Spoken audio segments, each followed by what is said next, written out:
on WDET. I'm Tia Graham. And it's easy to fall into a restaurant rut. You go to your favorite places over and over again. But it's the new year, and that means a chance to turn the page and find some new places to eat. There's a lot to be excited about in Metro Detroit this year. And Melody Bayens, the dining and entertainment reporter for Detroit News, joins us now. She has a new piece out in Detroit News today, 16 restaurant openings to get excited about in 2026. So Melody, welcome back to the Metro and welcome to 2026. Thanks for having me, Tia. Happy New Year. Happy New Year. So you've put together a list of 16 restaurant openings open up this year in and around Detroit. So let's start outside of the city. What is opening up in Detroit suburbs? That's a great question. I think we're going to see a lot more pizza. Oh. Everybody loves pizza, and we are going to see a third Supino open. This will be their first in the suburbs. It's going to open in Beverly Hills. We're going to see it at some point in 2026. It's going to be in the Market Fresh Shopping Plaza at Southfield and 13 Mile Roads. So I know there's a lot of excitement for that, especially for people in Oakland County there. They're going to not have to go to Eastern Market or New Center for a Supino. Yes. Another pizza place that people are very excited about. This was kind of just came on my radar as I was writing this story. Amelia Street Pizza Company. Yes, I've been hearing it's been buzzing all over social right now. Super buzz. So that's going to open in Hazel Park. And that is a pizza chef named Matt Arb. And he's been working on this dough and working on his product. He's done pop-ups that have been very popular. And he's teamed up with James Regato from Maple Gray, also in Hazel Park, probably Hazel Park's most famous restaurant. They're going to open this spring on East 9 Mile in Hazel Park. You can get them on Instagram, Amelia's Street Pizza Company. You definitely want to follow them because that opening is going to be big. People have tasted this pizza. They really like it. It's known for they do a half crust full of pecorino grated cheese. It looks really cool.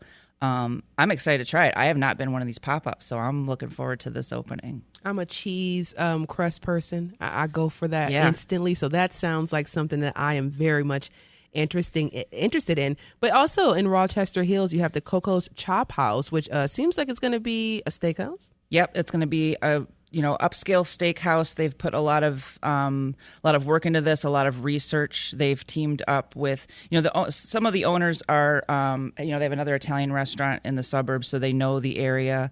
They're talked with James Beard chef Jimmy Schmidt. He's kind of working with their dry age program.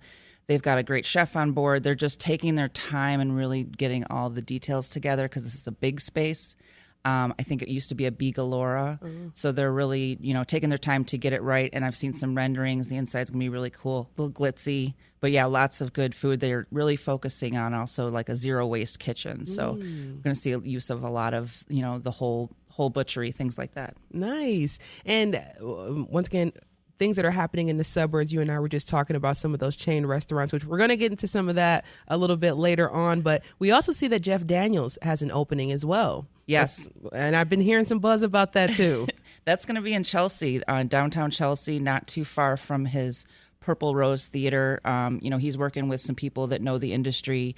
And, Jeff Daniels is also a musician, so there's going to be a live music component to that. And I think they're really, the thing they said they're focusing on is acoustics, making it great for the artist, great for the audience, and then also a bistro as well. So I think that's a win-win out there, and that'll be a big opening this year. I was going to say, does Chelsea, because I'm not necessarily familiar with Chelsea, but do they have spaces for performing arts in this capacity? Yeah, I mean, like the theater, of course, but I think they can always use a little bit, a room that could hold like 100 people that could maybe bring in like a regional artist, a big national or a big local artist, and really, get people to sit down and enjoy some live entertainment there. Yeah.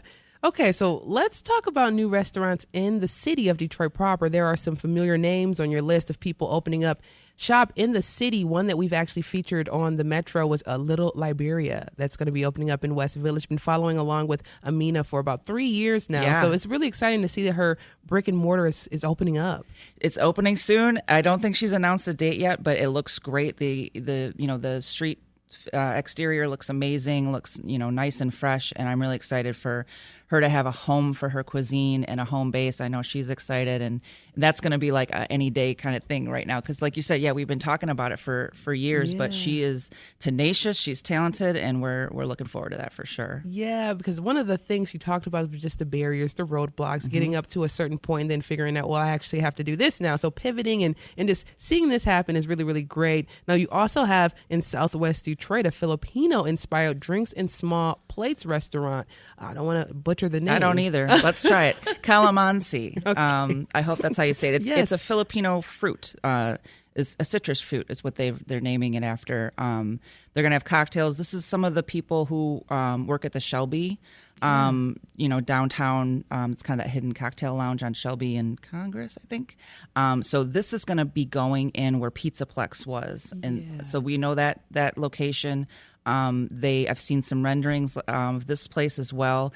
4458 Werner is where it's going to go. And I think that, this is going to be another one of those places where it's bringing something, not something that we haven't seen, but something that we haven't seen enough of, Filipino cuisine, especially with cocktails. You don't see, a lot of the Filipino restaurants are more carry out, mom and pop.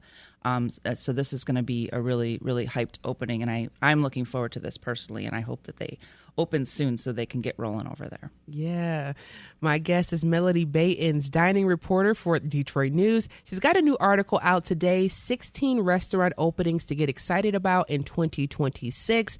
Now, Melody, we've been talking about what to look forward to, but there were some notable bars and restaurants that did close down in 2025. You did also compile a list of 75. We don't have time, of course, for all 75, but if you can give us a few that stood out, especially those that you may not have expected to close. Right. Yeah. I mean, that's a big list. That is more than the year before and more than the year before that. Wow. And I don't know if I've just gotten better at keeping track of them or if it's just, it's been tough. But it has been tough.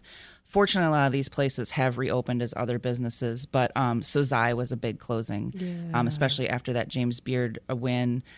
Chins in Livonia, that was a big closing. I was surprised about that. Yeah. Okay. I almost just really, oh my gosh, I forgot about Chins closing. Yeah. That was definitely a staple in the community. Yeah. And goes back, to the 20th century and, like mid 20th century where, Detroit's old tiki culture. And that was a big loss on a couple levels, not just for cuisine, but for, tiki culture and fans of tiki stuff for sure. Yeah. Let's see, a lot of closings.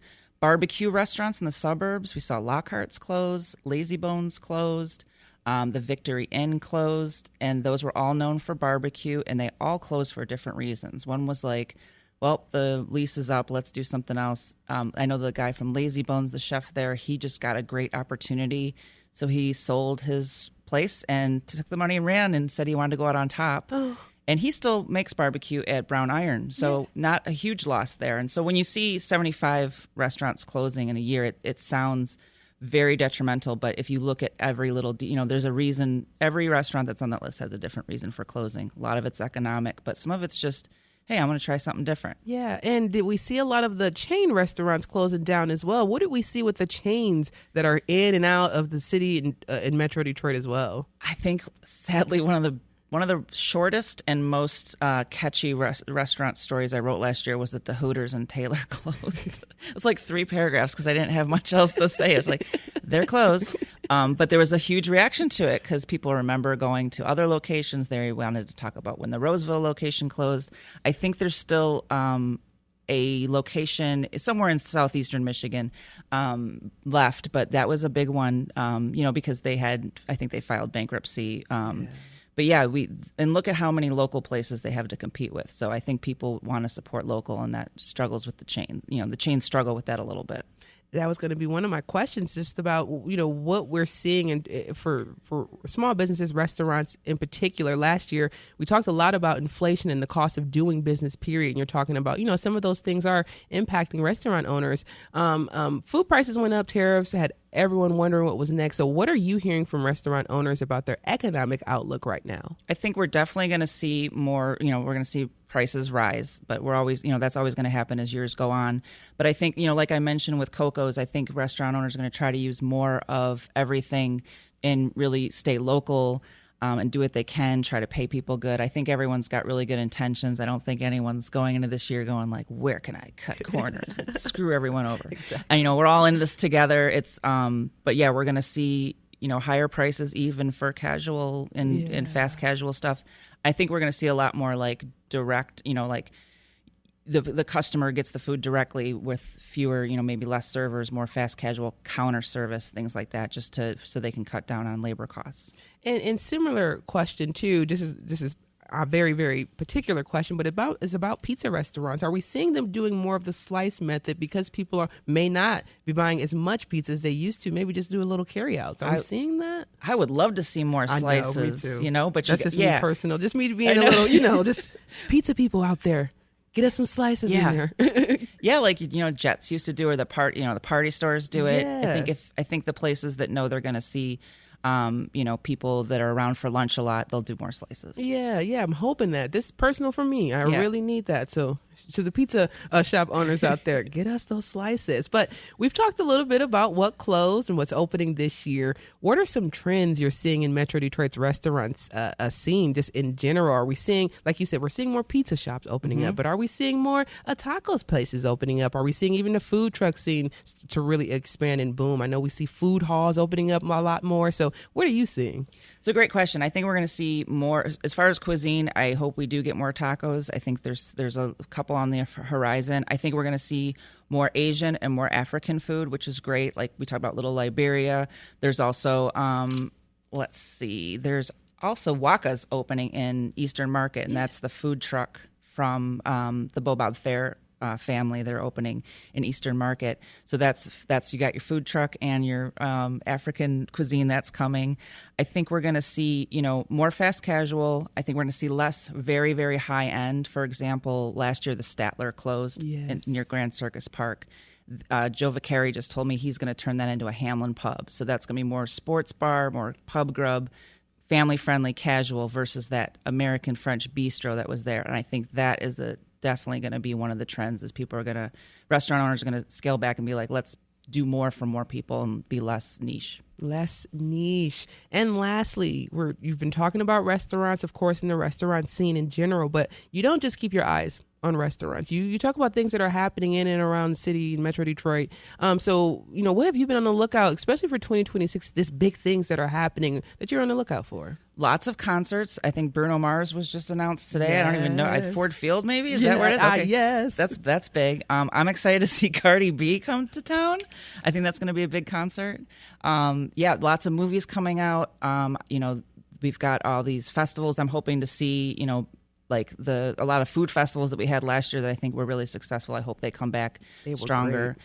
And I think who knows what else is going to happen. I think that, Detroit, the sky's the limit. We're in a good position right now. But there's a lot of good concerts, a lot of good shows. Hamilton's coming back in April. So there's a lot to follow entertainment-wise. Yes. Well, Melody Batens is the dining and entertainment reporter for Detroit News. She's got a new piece out today. Go read it. 16 restaurant openings to get excited about in 2026. Melody, as always, thank you so much for joining us and just letting us know what's going on. Thanks, Tia.